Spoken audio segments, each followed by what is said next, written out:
29 জন সেনা অফিসারের বিরুদ্ধে তারা ওয়ারেন্ট ইস্যু করবে। কেন? কে অধিকার দিয়েছে তাদের? কার কাছে পারমিশন নিয়েছে? কাজে এর হাত থেকে দেশকে রক্ষা করার জন্য যা কিছু আছে তাই এখন নামতে হবে। ওখানে কি এখন সাহসী লোক কেউ নাই? তাহলে দেশের স্বাধীনতা সার্বভৌমত্ব এদের দিয়ে রক্ষা হবে কিভাবে? যে এই যে ট্যাঙ্ক কিনে দিলাম, সেই ট্যাঙ্ক বোধহয় আমাদের হত্যার জন্য ব্যবহার হয়েছে, এখন আর হয় না।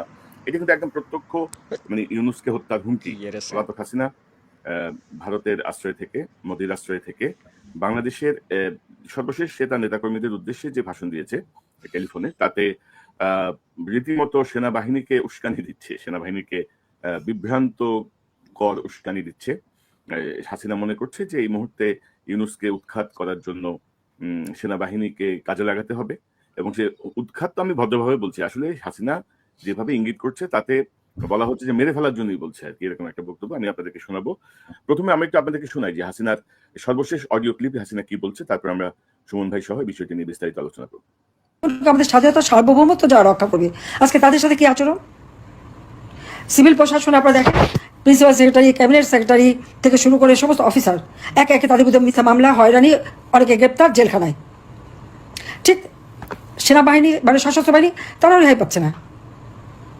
এই কয়েকদিন আগে আপনারা দেখেন, 2 দিন আগে কি সেনাবাহিনীর কয়েকজনের বিরুদ্ধে ওয়ারেন্ট ইস্যু করবে, তাদেরকে বিচার হবে কি, কোথায় বিচার হবে? আইসিটিতে। আইসিটিটা কি এখন কি হচ্ছে? আমাদের স্বাধীনতা সার্বভৌমত্ব রক্ষাকারী যারা, তাদের বিচার করবে যেখানে আমরা স্বাধীনতা বিরোধীদের বিচার করেছি। এটা কি ধরনের কথা?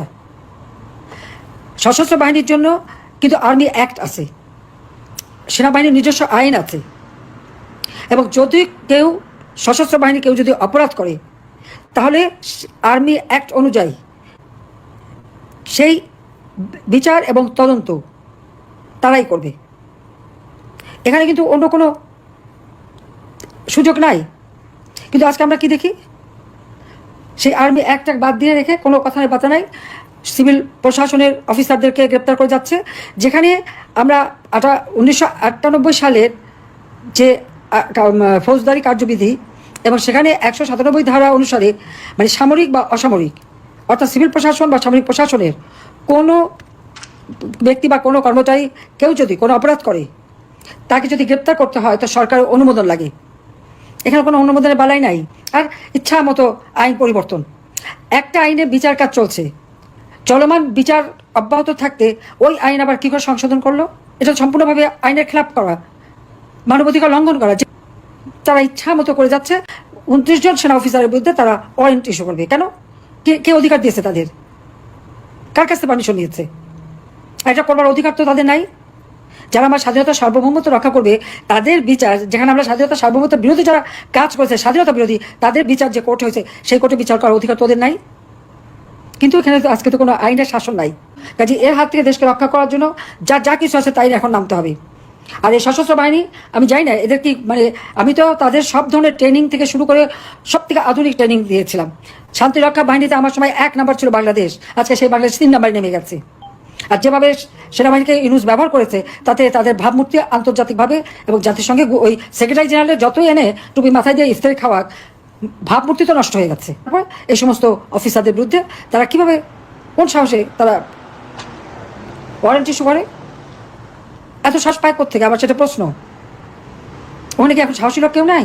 তাহলে দেশের স্বাধীনতা সার্বভৌমত্ব এদের দিয়ে রক্ষা হবে কিভাবে?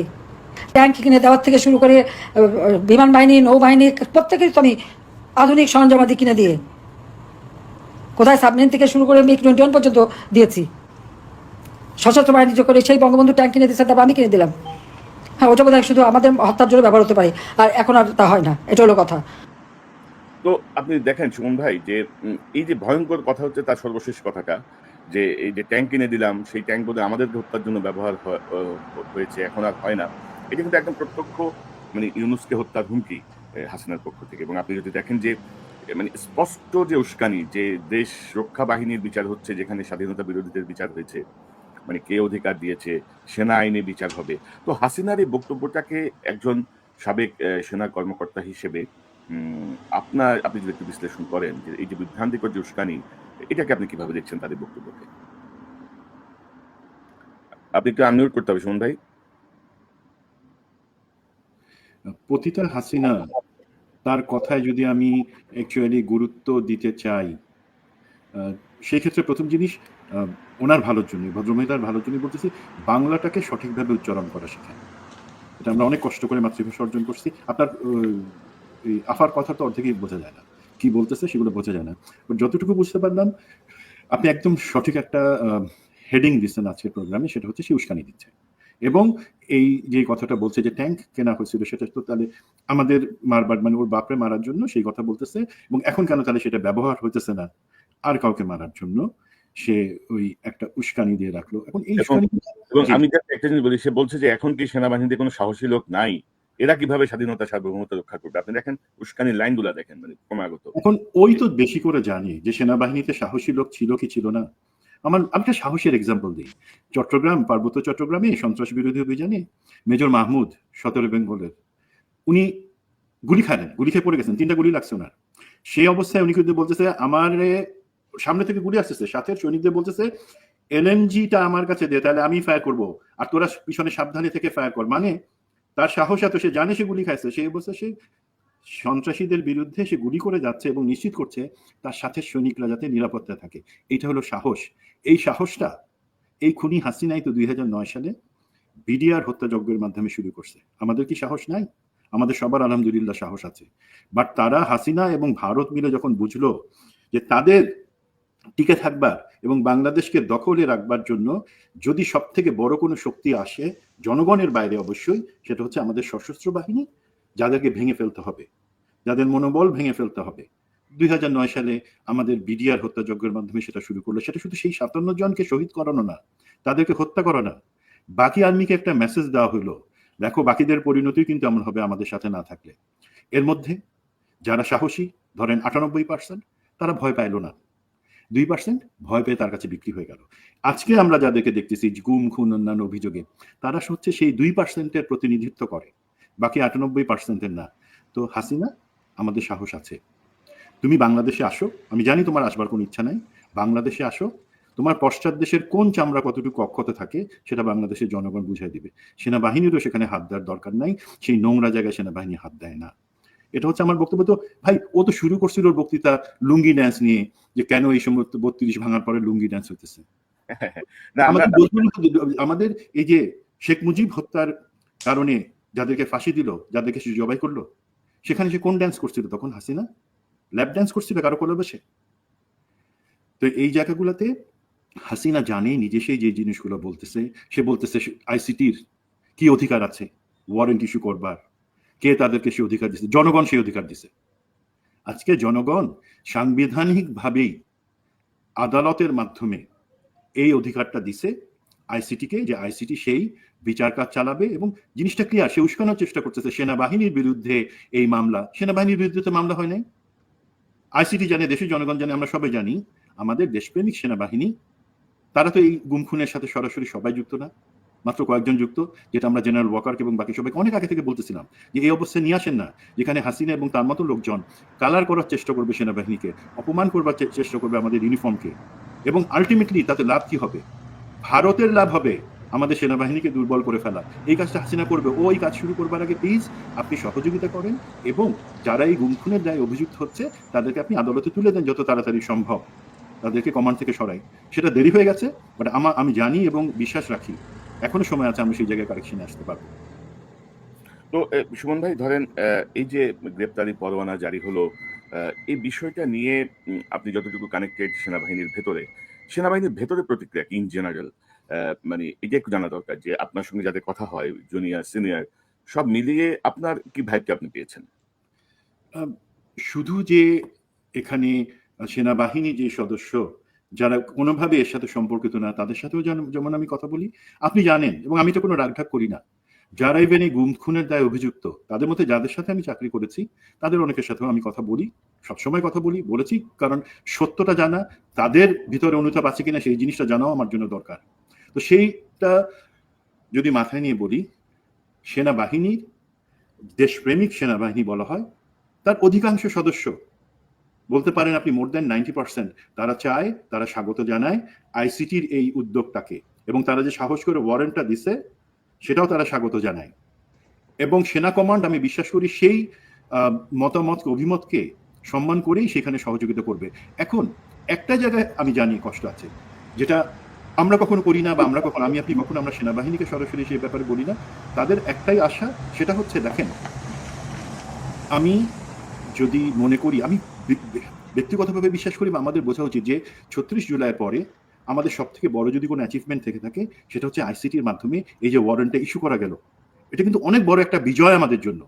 আমি এখন যে বিজয়টা অর্জন করে যে বিজয়ী আমরা, সেই ক্ষেত্রে আমরা তো কখনো বিজিত পক্ষে যারা আছে সবাইকেই ইন জেনারেল বা জেনারেলাইজ করে আমরা সবাইকে বলবো না যে তোমরা গুম আর খুন। এই জায়গাটায় তারা কষ্ট পাচ্ছে, এটা ফ্যাক্ট। আপনারা এখন কেউ যদি আমাকে দর্শক মনে করেন আমি কথাটা কাউকে বাঁচানোর জন্য বলছি, তা না। জিনিসটা ফ্যাক্ট যে এটা আমাদের পরিষ্কার করে বলতে হবে যে যখন, মনে রাখবেন, ইতিহাস বলে যখন আমরা বিজয়ী হই তখন কিন্তু সম্পূর্ণ বিজিত তাদেরকে আমরা অপমান করি না। আলেকজান্ডার একটা দেশ জয় করে সেই রাজাকে সরাই দিয়ে সেই দেশের জনগণকে বলছে যে তোমরা হচ্ছে আমার সাথে, এই রাজাকে আমি সরাই দিছি, সে আমার শত্রু ছিল।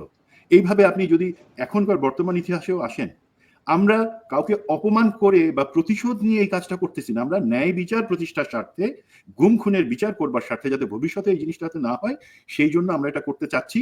আমরা কখনোই সেনাবাহিনীর মনোবল বা তাদের চরিত্র নিয়ে অ্যাজ এ হোল কোনো কিছু বলতেছি না, বলবো না।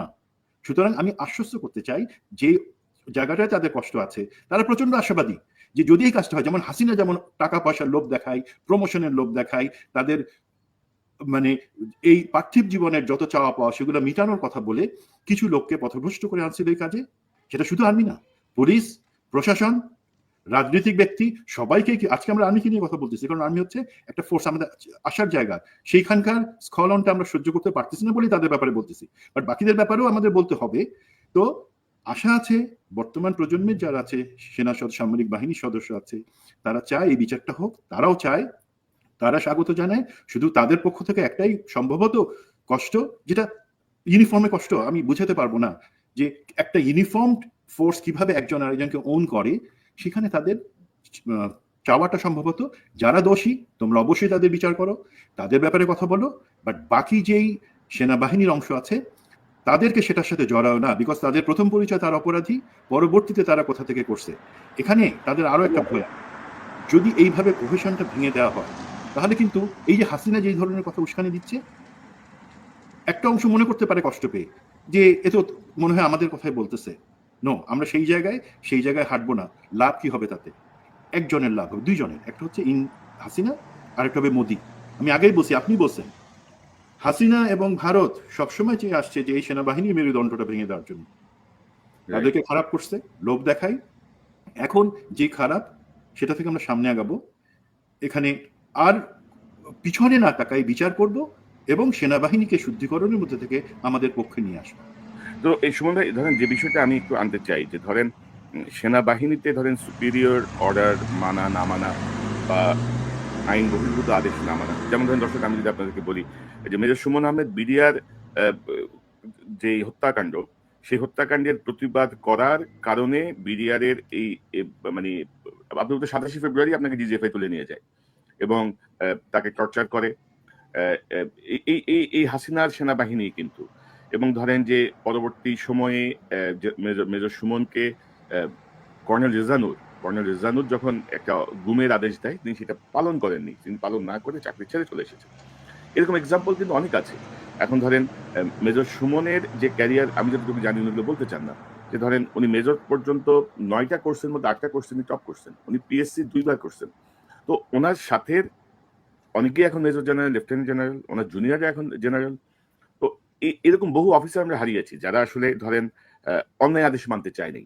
তো অন্যায় আদেশ মানা বা ধরেন এখন ধরেন আমি যদি বলি যে এটা আমার কমান্ড রেসপন্সিবিলিটি, আমার বস বলছে যে আমি মেরে ফেলছি, বা সেনাবাহিনীর শপথ কি বলে, আপনি কি মনে করেন? মানে এরকম আপনার মতো কিন্তু দৃষ্টান্ত অনেক আছে, অনেক অফিসার কিন্তু স্বেচ্ছায় সরে গেছেন, বিভিন্ন কারণ দেখিয়ে সরে গেছেন যে আমি অন্যায়টা মানবো না।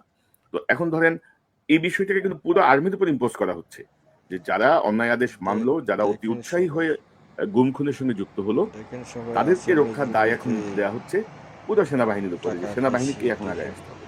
আপনার জি, আমি অবশ্যই যেটা বলবো তার আগে ছোট্ট একটা তথ্যগত কারেকশন দিয়ে, সেটা হচ্ছে আমাকে বিডিআর হত্যাযজ্ঞের 6 দিন পরে মার্চ মাসের 2 তারিখে উঠায় নিয়ে যায়, 3 দিন গুম রাখে এবং তারপরে তারা বুঝতে পারে যে তারা ভুল জায়গায় হাত দিয়েছে, তারা ছেড়ে দিতে বাধ্য হয়।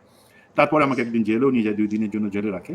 তো জিনিস এটা হচ্ছে কেন, বিকজ আমি ওই যে মনে আছে 25শে ফেব্রুয়ারি তারিখে 11:30টার সময় যখন আদেশ আসলো, হাসিনার পাশে বসা গৃহপালিত জেনারেল মঈন আহমেদ উনি বলে দিলেন জেনারেল হাকিমকে, না কোনো এখানে বিডিআরের ভিতরে কোনো অফিসার ঢুকতে পারবে না, কোর্ট মার্শাল হবে।